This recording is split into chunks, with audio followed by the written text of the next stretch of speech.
Olá! A arte tem inúmeros significados e objetivos na sociedade. Ela pode ser vista como intervenção, manifesto, transparecer emoções ou apenas estética. Dentro das galerias, teatros, salas de cinema, a arte engajada tem conquistado seu lugar e mostrado para o mundo que pode criar produtos rentáveis. A intenção do artista é ser ativo no seu tempo e usar a linguagem que reflita a realidade social, com exposições, peças teatrais, grafites, entre outros. Nos últimos anos, uma maré dessas artes, como manifesto, inundou os museus, muros e palcos de São Paulo. Muitas vezes não são bem aceitas, são criticadas e até mesmo censuradas. Para falar um pouco mais sobre o assunto, o Papo.com de hoje recebe Carlos Raal, ator e professor da Universidade Presbiteriana Mackenzie. Olá, muito obrigada por ter aceitado o nosso convite para o Papo.com de hoje. Eu que agradeço o convite. Então, para a gente começar, eu queria que você explicasse um pouco para o nosso público o que é ou como você define cultura. Essa talvez seja a pergunta mais difícil de responder.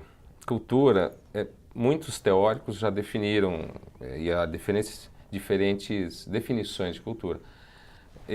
Eu, humildemente, prefiro ficar com aquela mais ampla, que é o conjunto de todas as manifestações que possam representar um povo.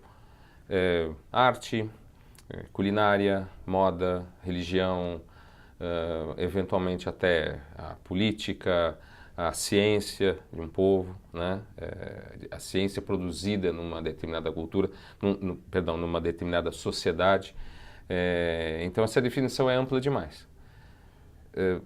Para fazer uma coisa, para ter uma definição mais precisa, a gente teria que recorrer a muitos teóricos. Então, vamos ficar nessa definição mais ampla, né? Acho que é mais fácil a gente pegar do maior para o menor, né? Ah, com certeza. Você, como ator, tem algum tema que você acha mais difícil de retratar nessas manifestações que você mesmo citou que existem, como política ou coisas assim? Mais difícil de retratar? Bom, em geral, os temas tabus, né? Sexo, religião, principalmente quando você tem questões, quando você tem sincretismo religioso, por exemplo, né? Eu acho que são temas bem complicados. Questões de gênero, né? Elas são complicadas, até porque não é que elas começaram a ser discutidas hoje, mas as discussões em torno de gênero, de religião, de tolerância, elas se acirraram, né? A gente vê isso nas redes sociais, na internet, e vê isso nas ruas também. E eu acho que toda vez que a gente discute uma questão contemporânea, a gente tem mais dificuldade de falar porque a gente não tem distanciamento crítico. Muito bem. E você falou das redes sociais e essa questão. Você acha que essas manifestações são do século XXI? Ou elas já vêm vindo e agora sim elas ficaram mais fortes? Eu acho que a cultura, a arte, enfim, as manifestações culturais, elas sempre, de alguma forma, refletiram essas questões. Pensa no teatro, né? Vamos pensar só no teatro para ser mais simples. Desde os gregos, né? A Grécia, os tragediógrafos gregos, né? Já discutiam essas questões. Por exemplo, Antígona já discute o direito do cidadão, o direito individual, contra o direito do Estado, o direito do governante de legislar sobre a população. Então, isso tem pelo menos 2.500 anos, 3.000 anos. Obviamente, quando você tem uma possibilidade maior de comunicação entre as pessoas, essas questões ganham espaço, ganham relevância. Elas são mais discutidas e polarizadas. Com certeza. Nessas discussões, a gente vê que assim, os atores sempre colocam esses temas em pauta.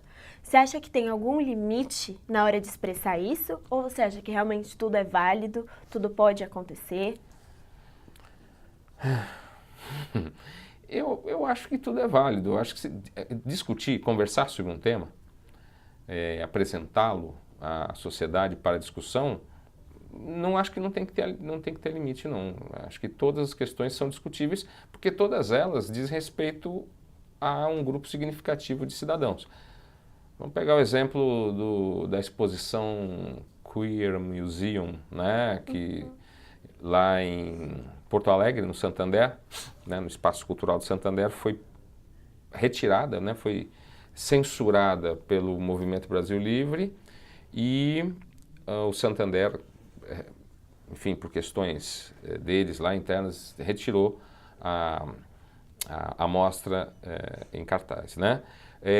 Ali havia questões que precisavam ser discutidas, as pessoas têm que ter acesso àquilo, eu acho, né?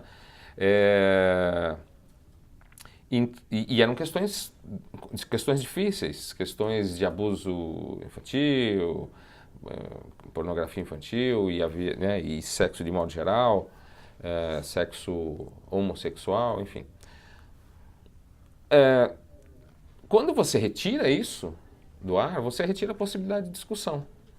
Então, que se discuta, que se deixe lá, que se apresente essa questão para a sociedade. Quem não se identifica com aquilo, quem rejeita aquilo, não vá. Sobre essas discussões e sobre a reação do público, a gente vai falar no próximo bloco. Então vamos para o intervalo e na volta vamos falar mais sobre a arte nos palcos. O Papo.com volta já!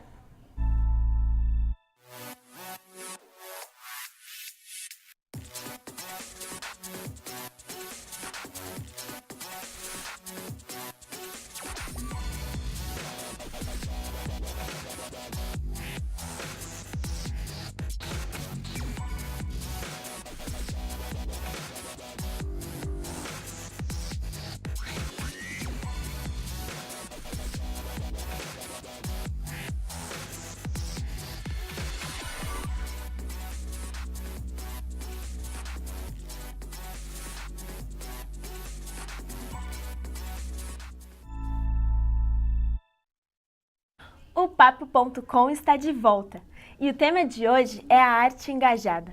Ao meu lado está Carlos Raal, ator e professor da Universidade Presbiteriana Mackenzie.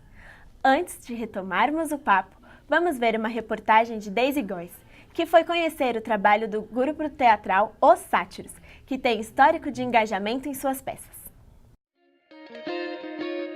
Fundada em 1989, a companhia Os Sátiros nunca contou com grandes incentivos financeiros, porém é justamente o ar independente que lhe garante a liberdade e o tom provocador. Sejam bem-vindos a mais uma temporada.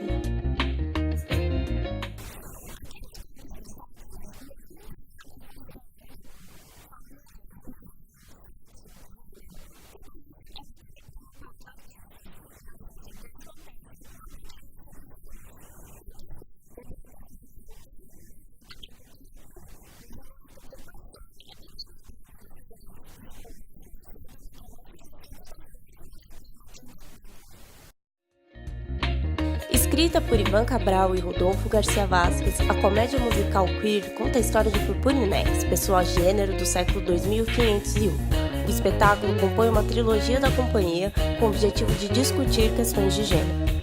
Para a atriz Isabela Cetraro, a arte é um importante canal de discussão.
Carlos, Como que você vê a reação do público nessas peças que abordam temas considerados polêmicos, como sexo, religião, essas coisas? Como você acha que o público reage? Como você enxerga isso?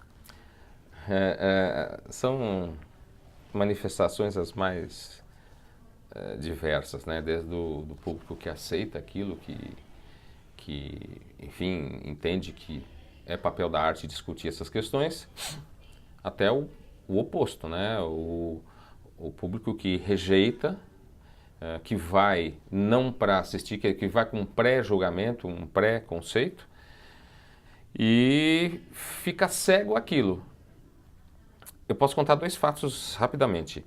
Na peça Salmo 91, do Dib Carneiro Neto, um grupo de pessoas foi assistir, isso eu presenciei, coincidentemente eu estava nesse dia na plateia, um grupo de pessoas foi assistir, só para situar, a peça trata do massacre do Carandiru, né, dos 111 presos mortos no governo Fleury ainda, né, 92. E um grupo de pessoas foi assistir e ao final da peça os atores abriram para uma discussão porque aquele grupo de pessoas havia pedido para assistir e ter a palavra na hora de falar, né, ao final da peça. E o grupo, e essas pessoas atacaram violentamente a peça, violentamente verbalmente, né? Ninguém foi para as vias de fato. Mas atacaram violentamente dizendo que aquilo era uma apologia ao crime, que era tratar bandido de maneira como se eles fossem bonzinhos, que eles fossem apenas vítimas e que a sociedade por essa peça, né, diante do que a gente viu, não seria de fato a vítima daqueles bandidos, daquelas pessoas presas. E houve uma polarização na discussão. Uma parte do elenco era radicalmente favorável a que se discutisse aquela questão no palco e um grupo que não dizia exatamente, não, vamos proibir essa peça não pode ser mostrada, mas que achava que aquilo era apologia ao crime. Isso foi uma coisa que eu presenciei. E comigo aconteceu um fato também extraordinário. Eu fazia uma peça que era Antígona, né? Falei de Antígona agora há pouco. Eu fiz Antígona e num determinado momento o meu personagem se despia do figurino, né? Eu me despia do figurino e ficava de coturno e tapa-sexo, né? Quer dizer, por si só já é um espetáculo degradante, mas enfim, e as pessoas, aqui em São Paulo, quando a gente apresentava aqui em São Paulo a peça, ficamos em cartaz no espaço aqui na Barra Funda, sem problema nenhum, as pessoas assistiam, gostavam ou não, mas assistiam.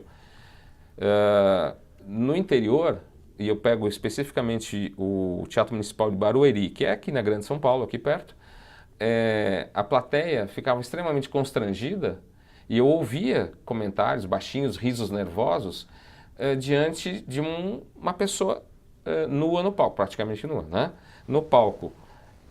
Ou seja, eu percebi ali que, por mais moderna que a nossa sociedade pareça ser ou tente ser, ela ainda recebe muito mal certas questões consideradas tabus, por exemplo, o nudismo no palco, principalmente o nudismo de um homem.